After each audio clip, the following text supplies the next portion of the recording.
In this tutorial, I'm going to show you how you can install Node.js on your Windows laptop or PC. So for it, just go to any browser and in the browser, search for Node.js and press enter, and here you can see nodejs.org. So you need to click here, and here at the top you can see download option. So you need to click on download. So over here you need to choose the LTS version. Then you can choose your operating system. So we are using Windows, so we need to click here Windows. Then we need to go down, and here you can see Windows installer.msi. So we need to click here, and it will start downloading a MSI file. Here you can see .msi.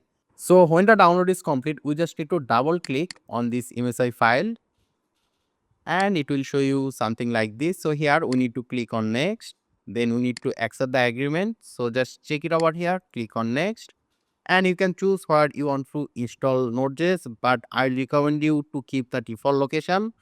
Then click here next, then click on next again, and here you can see automatically install necessary tools. That will also install Chocolatey, but Chocolatey is not necessary to install with Node.js, so do not check this on.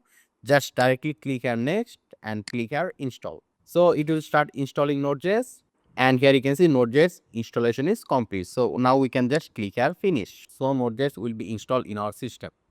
So right now, if we just go to our Windows search option, right over here cmd, here you can see command prompt. If we just click on it, it will show us command prompt. And in order to check whether Node.js is properly installed or not, we need to write over here node dash version, then press enter. And if you see the Node.js version, it means Node.js is properly installed.